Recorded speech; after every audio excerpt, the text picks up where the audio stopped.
तुमने अक्सर लोगों को कहते हुए सुना होगा कि मेरी इसमें बहुत श्रद्धा है, मेरी उसमें बहुत श्रद्धा है। अलग अलग बातों में लोगों की श्रद्धा होती है। क्या अर्थ होता है इस शब्द का? हम इस श्रद्धा शब्द के आसपास घूमते रहते हैं, पर इसका सटीक अर्थ हमें मालूम नहीं है। श्रद्धा का अर्थ हम बिलीफ सोचते हैं। किसी चीज के प्रति विश्वास होना, हम उसके प्रति श्रद्धा होना सोचते हैं। पर श्रद्धा का अर्थ ये नहीं है। श्रद्धा का अर्थ ये नहीं है कि तुम अपनी जानकारी को उस पर आरोपित कर सको और वो चीज सिद्ध हो जाए तो तुम्हें उस पर श्रद्धा है।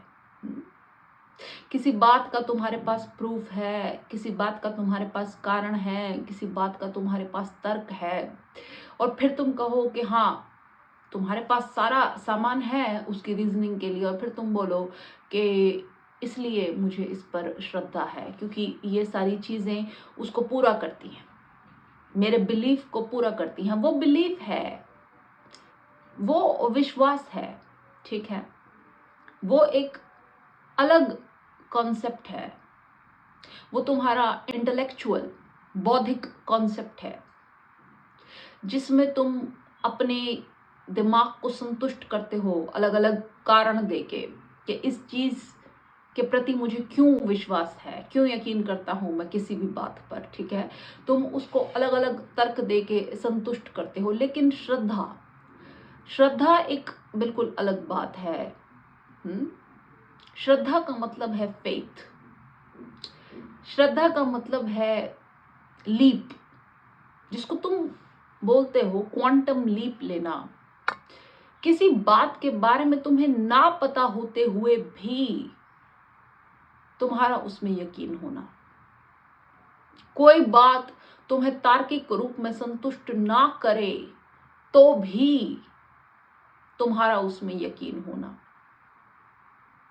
किसी कारण का तुम्हें ना भी पता हो तो भी तुम्हारा उसमें यकीन होना। अब यहां एक और सोचने की बात है कि ये जो श्रद्धा है ये तुम्हारे बिलीफ के बाद आएगी। ऐसा नहीं है कि पहले ही तुम्हारी सीधे श्रद्धा आ जाएगी किसी भी चीज के अंदर।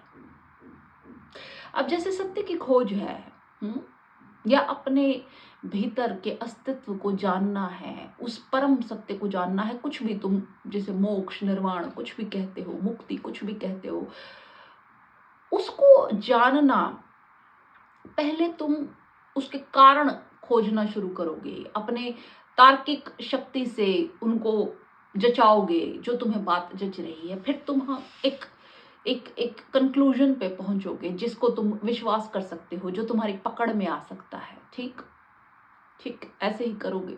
जिसको तुम बाहरी रूप की खोज बोलते हो, तो तुम्हारा किसी बात के प्रति, किसी चीज के प्रति एक विश्वास उत्पन्न होगा। ठीक, लेकिन जब तुम उस चीज पर भी पहुंच जाओगे और फिर प्रश्न उठाओगे तो वो बात फिर गिरेगी। ठीक, यानी तर्क दोबारा अतर्क हो जाएगा। कोई तर्क ऐसा इस दुनिया में नहीं है जिसका विपरीत ना हो, और फिर उसी बात पर, उसी तुम्हारे बिलीफ पर फिर एक प्रश्न चिन्ह खड़ा हो जाएगा। तो अब क्या हो? अब ये हो कि तुम किसी चीज की एक्सट्रीम रीजनिंग में पहुंच गए, एक्सट्रीम तर्क में पहुंच के तुम उस तर्क को ही छोड़ दो। अब यहां पहुंच के जो तुम लीप लोगे वो होगी लीप ऑफ फेथ, वो होगी श्रद्धा। यहां पहुंच के अपनी अंतिम कोशिश करके फिर जो तुम जंप लोगे उसको तुम बोलोगे क्वांटम लीप। ठीक है। ऐसा नहीं है कि तुम बिल्कुल कहीं भी नहीं हो और वहां से ही बोलो कि मैं क्वांटम लीप लेता हूं, वो एक झूठी बात होगी, क्योंकि तुम्हें उस बारे में कुछ नहीं पता, तुम उस रास्ते पर नहीं चले, वो तुम्हारा अनुभव नहीं है, ठीक। लेकिन उस रास्ते पे पूरा चल के आखिर मंजिल पर पहुंच के जब तुम फिर हारोगे, जब तुम्हारा तर्क फिर झूठा सिद्ध हो जाएगा, ठीक है, तब तब तुम निढाल हो जाओगे और तुम उस तर्क को छोड़ दोगे। फिर जो तुम जंप लोगे, फिर जो तुम उस चीज को छोड़ोगे, उसको तुम कहोगे श्रद्धा का उत्पन्न होना।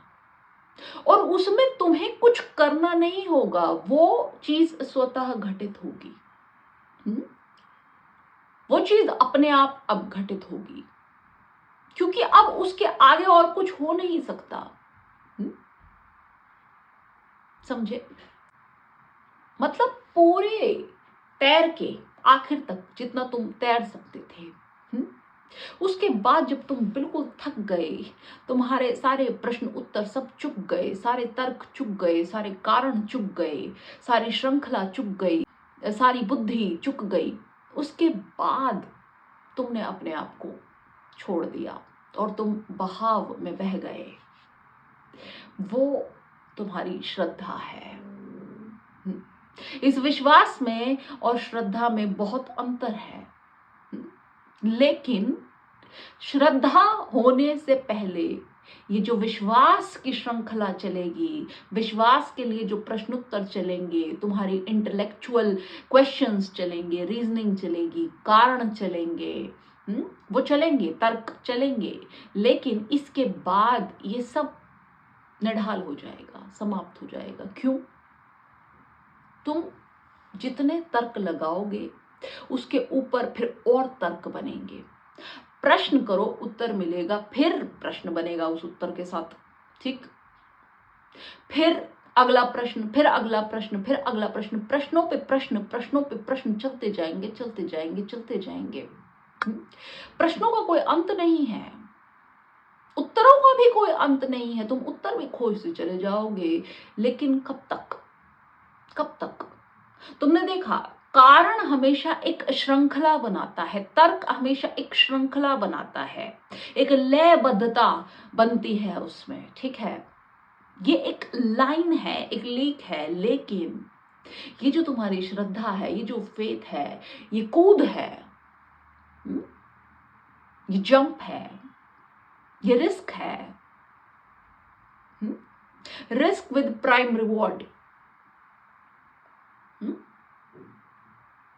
ये जो बिलीफ सिस्टम है, ये एक प्रैक्टिकल अप्रोच है। 1 2 3 4 5 6 7 8 9 10 लाइन चल रही है, लेकिन ये जो श्रद्धा है, ये 10 के बाद सीधा 100 है, करोड़ है, ठीक।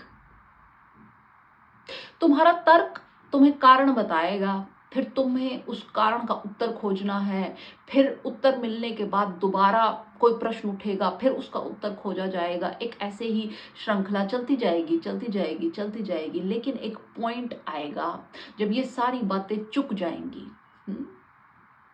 माने ऐसा ही है जैसे कि तुम अगर एक प्रश्न पूछो कि भाई पेड़ कैसे पैदा हुआ, तुम कहोगे बीज से, ठीक है। अब बीज कैसे पैदा हुआ जी? वो फिर पेड़ से। तो एक एक साइकिल है ना, बीज पेड़, बीज पेड़, बीज पेड़, पर पहले कौन? और मान लो कुछ भी पहले हुआ तो वो भी कहां से आया? मतलब प्रश्नों पे प्रश्न, प्रश्नों पे प्रश्न, प्रश्नों पे प्रश्न चलते चले जाते हैं, चलते चले जाते हैं, लेकिन उत्तर जो है वो पकड़ में नहीं आता। बात उत्तर की नहीं है, बात है प्रश्न के ही गिर जाने की।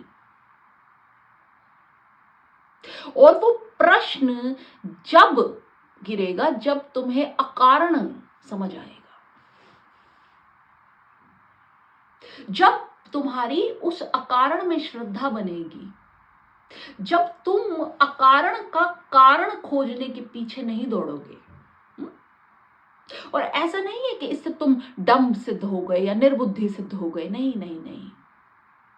तुमने मैक्सिमम रीजनिंग कर ली जो हो सकती थी, और फिर जाके तुम उस प्राइम इंटेलिजेंस पे पहुंचे हो, उस प्राइम निष्कर्ष पर पहुंचे हो जहां पर तुम्हें ये समझ में आया कि सारी रीजनिंग व्यर्थ है, सारा तर्क दरअसल अतर्क तक ही पहुंचाने के लिए है, सारा तर्क दरअसल इंगित है अतर्क तक जाने के लिए। बस क्योंकि जो अतर्क है, जो सर्वश्रेष्ठ है, जो परम है, उसको कहा ही नहीं जा सकता, वो निशब्द है। सब शब्द सिर्फ पॉइंट कर रहे हैं उस तरफ, बस।